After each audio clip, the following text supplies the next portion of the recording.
Welcome to Curious Chemistry channel. Today we will be seeing about reactions of alkynes.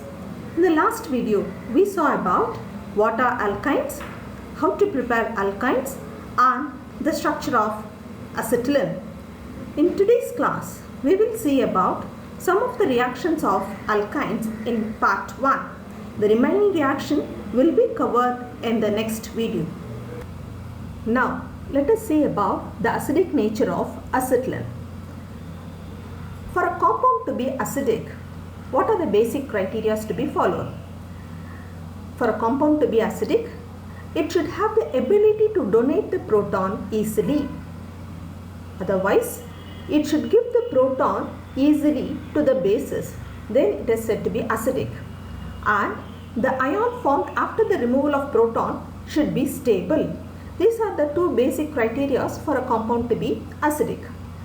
So when we see from ethane, ethylene and acetylene, that is alkane, alkene and an alkyne, the alkynes are found to be more acidic compared to the other two. Say for example, when we compare ethane, ethylene and acetylene, acetylene is more acidic in nature. Let us see the reasons for this.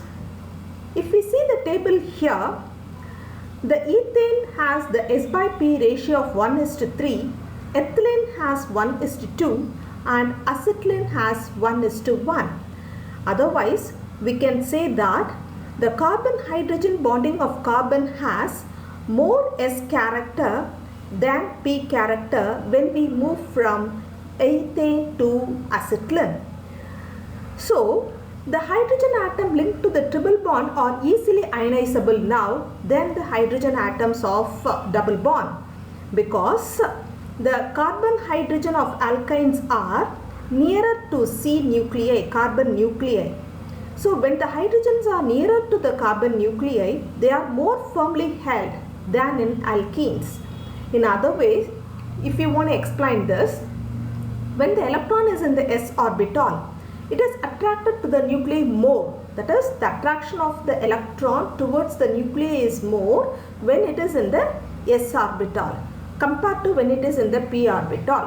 So when the electron is in the s orbital, it is attracted to the nuclei more than in the p orbital because the p orbital is farther away.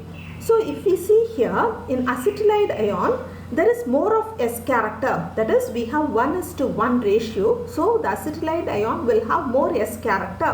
Otherwise, it will have the ability to attract the electron towards itself more. So when it attracts the electron towards itself more, the proton can come out very easily, or the removal of proton becomes easier. So the acetylide ion has a 50% S character, so the electrons are attracted more towards it, facilitating the removal of proton. So if we go into alkenes, the alkenes have only 33% of S character. Otherwise, if ethylene has 1:2 ratio, the 33% gives this one, and alkenes have 25% S character. So because of this, the attraction of the electron towards the nuclei is less, so the removal of proton becomes difficult. So acetylene is acidic in nature, as the removal of proton is easier here because of the more S character of acetylene. Now let us start with the reactions of alkynes. First reaction is formation of basic metal alkanides, that is, the acidic hydrogen is replaced by metal. We have seen that acetylene is acidic in nature. The acidic nature is proven by the easier removal of a proton from acetylene. So this reaction, what we are going to see is a proof for that acetylene is acidic in nature. Here the acidic hydrogen, that is the acetylene which has a hydrogen, is replaced by a metal atom. So how this reaction is being carried out? So acetylene reacts with hot basic metals like sodium in the presence of liquid ammonia to form sodium acetylide. So first it forms a monosodium acetylide, which further reacts with one more sodium molecule, forming a disodium acetylide. This disodium acetylides are stable when dry.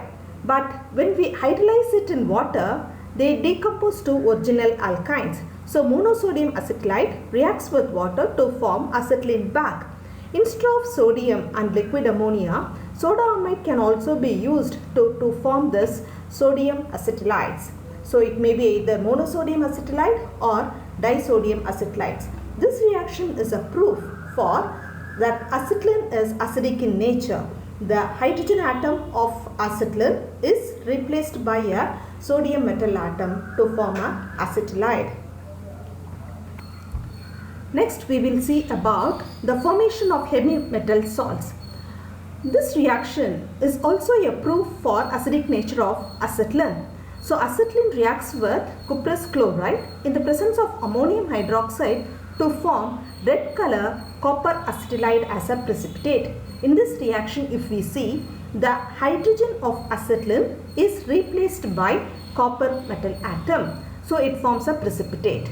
This reaction is also a proof for the acidic nature of acetylene, as the hydrogen is replaced by heavy metal atom. Similarly, acetylene is also reacting with silver nitrate in the presence of ammonia to form white color silver acetylide as a precipitate. These acetylides are stable to water, but they decompose in dilute acids. They are sensitive to shock and explode even in dry state. This reaction is also used to distinguish 1-alkynes from 2-alkynes. 1-alkynes will answer this test to form a precipitate, whereas the 2-alkynes, they will not react with the heavy metal salts to form a precipitate. So this is used to distinguish 1-alkynes and 2-alkynes. Next is reaction with Grignard reagent. So alkynes react with Grignard reagents to give alkanes. So the corresponding alkanes are formed by reacting with Grignard reagent. So acetylene reacts with Grignard reagent to form ethane here. Next is addition of hydrogen. It is otherwise called as hydrogenation reaction. So alkynes, either acetylene or higher alkynes, add to hydrogen in the presence of nickel, platinum or palladium as a catalyst to form alkenes and alkanes. Say for example here, propine adds to hydrogen in the presence of nickel to form propane. This adds to one more molecule of hydrogen to form propane. If you want to stop the reaction with alkene as a product, you can use Lindlar's catalyst, that is palladium barium sulfate plus quinoline, the Lindlar's catalyst. The reaction will stop with alkene as a product. Next is addition of water, otherwise called as hydration. So alkynes add to water in the presence of sulfuric acid and mercuric sulfate as a catalyst at 330 degree Kelvin to give acetaldehydes. So ethyne, that is acetylene, add to water in the presence of mercuric sulfate sulfuric acid catalyst to form vinyl alcohol, which further decomposes to give acetaldehyde. Similarly, propine will give an unstable intermediate which decomposes to give acetone as a product of hydration. Now we will move on to the next reaction, addition of halogens. So halogens add to alkynes in two steps to form dihalide and then a tetrahalide.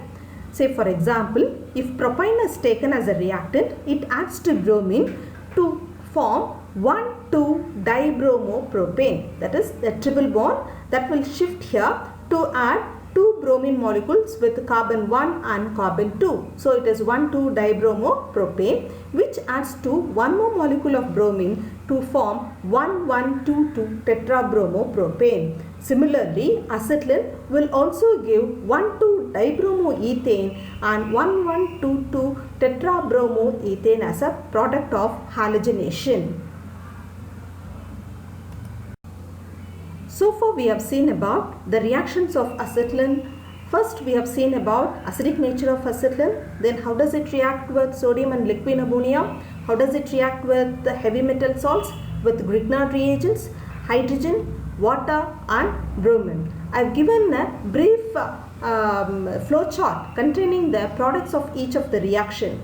The remaining reactions we will be seeing in the next video.